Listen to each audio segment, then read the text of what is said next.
भारत के एक सुंदर गांव में गौरी देवी नाम की विधवा महिला रहती थी। उसका जीवन सादगी और परिश्रम से भरा था। गौरी देवी की दो बेटियां थीं, सीमा और गीता। सीमा बड़ी थी, सुंदर, तेज तर्रार, लेकिन थोड़ी स्वार्थ थी। वह केवल अपनी सुविधा की चिंता करती और हमेशा महंगे कपड़े, गहनों और धन की बात करती थी। गीता छोटी थी, साधारण, सीधी सादी, लेकिन बहुत दयालु और मेहनती। वह माँ का हर काम करती और सबके प्रति आदर रखती थी।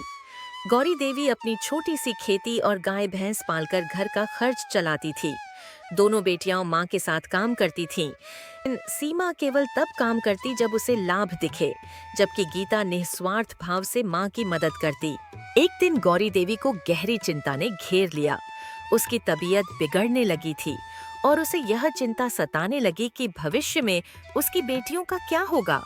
उसने सोचा कि दोनों की शादी अच्छे घरों में कर दे, लेकिन उसके पास इतने साधन नहीं थे। वह एक उपाय सोचती है।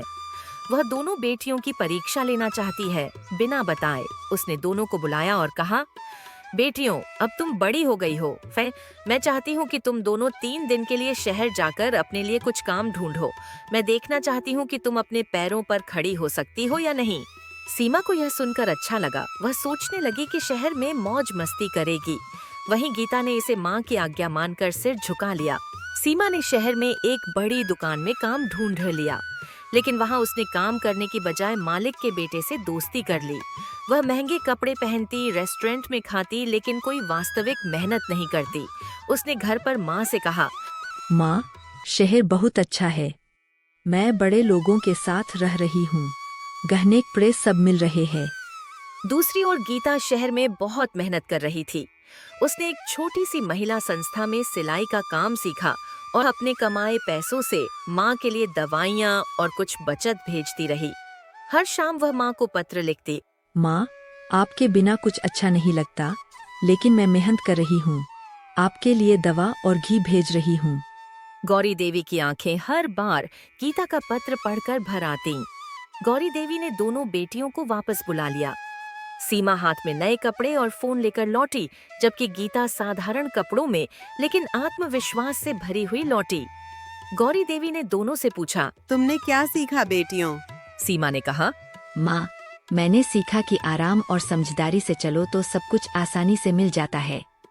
गीता ने विनम्रता से कहा, माँ, मैंने सीखा कि आत्मनिर्भरता सबसे बड़ा आभूषण है। मेहनत करके जीने का सुख अलग होता है।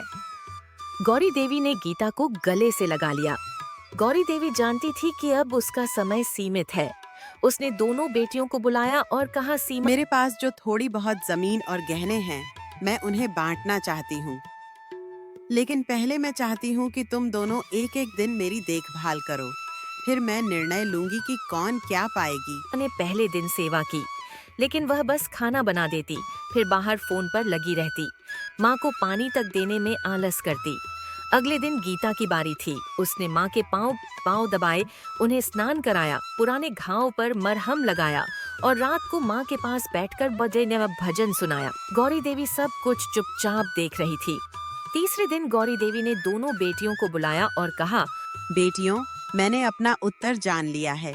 यह घर, खेत और मेरी देख रेख की जिम्मेदारी माँ, आप मुझसे प्यार नहीं करती। आपने सब कुछ गीता को दे दिया। बेटी, सच्चा प्यार पाने के लिए पहले देना होता है। तूने लिया बहुत, लेकिन दिया कुछ नहीं। गीता ने बिना मांगे मुझे सब दिया, समय, सेवा और स्नेह। सीमा कुछ बोल ना सकी। वह अपने अहंकार में चली गई। समय बीतता गया।